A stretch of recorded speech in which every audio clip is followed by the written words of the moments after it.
selamat pagi Bapak Ibu Saudara yang terkasih dalam Tuhan.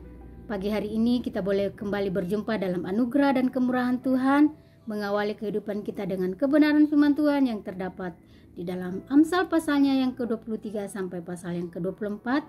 Dan saya memberi tema hidup dalam hikmat Tuhan. Pagi hari ini kita belajar bagaimana kita mau memiliki hikmat yang benar di dalam kehidupan kita. Tentunya kita sebagai manusia atau kita sebagai umat Tuhan, kita perlu memiliki yang namanya hikmat dalam mengambil suatu keputusan-keputusan, melakukan segala hal atau bertindak di dalam segala hal, sehingga setiap apa yang kita lakukan, setiap tindakan kita, setiap keputusan-keputusan kita, semuanya bisa memberikan kita harapan, bisa memberikan kita kepastian yang benar di dalam Tuhan. Nah, tentunya pagi hari ini mengajarkan kita untuk bagaimana kita mau hidup di dalam hikmat Tuhan. Dan seperti kita mau belajar di dalam firman Tuhan pagi hari ini, yaitu salah satu tokoh Alkitab, yaitu bernama Salomo.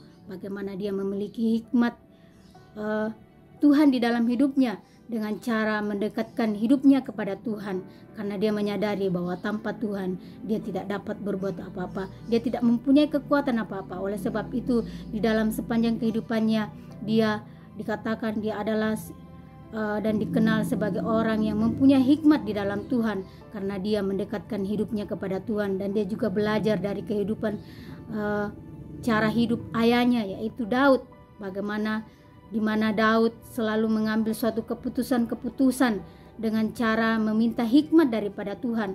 Oleh sebab itu pagi hari ini juga mengajarkan kita bahwa pentingnya kita memiliki hikmat Tuhan di dalam mengambil keputusan, melakukan segala sesuatu, menjalankan segala sesuatu dalam kehidupan kita, sehingga apapun yang menjadi keputusan kita, apapun yang kita jalani, semuanya boleh seturut dengan kehendak Tuhan. Dan keputusan-keputusan itu tidak membuat kita kecewa, tidak membuat kita hilang harapan. Seperti yang dikatakan di dalam Amsal pasal yang ke-24 ayat yang ke-14, dikatakan firman Tuhan, "Ketahuilah demikian hikmat untuk jiwamu, jika engkau mendapatnya, maka ada masa depan dan harapanmu tidak akan hilang."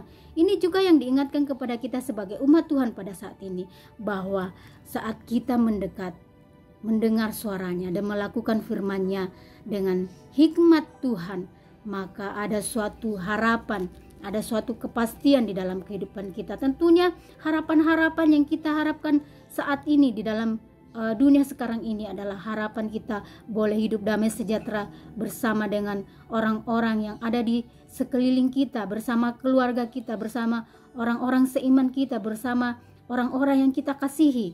Tetapi di dalam semua itu kita perlu yang namanya hikmat Tuhan dalam menjalani segala sesuatu, dan untuk kita juga mendapatkan suatu kepastian, harapan di dalam kepastian kita, yaitu kita mau hidup di dalam kebenaran firman Tuhan, di dalam hikmat Tuhan, sehingga kepastian anugerah untuk kita mencapai suatu keselamatan yang di dalam Tuhan boleh kita capai sampai akhir hidup kita. Oleh sebab itu mari kita pagi hari ini mau belajar hidup di dalam hikmat Tuhan, sehingga setiap tindakan kita, keputusan kita, apapun yang kita lakukan, semuanya menyenangkan hati Tuhan, semuanya memberkati kehidupan orang lain, dan juga memberkati kehidupan kita dari saat ini sampai Tuhan Yesus datang pada kali yang kedua. Amin. Firman Tuhan boleh memberkati kita semua. Semangat terus di dalam pengiringan kita akan Tuhan.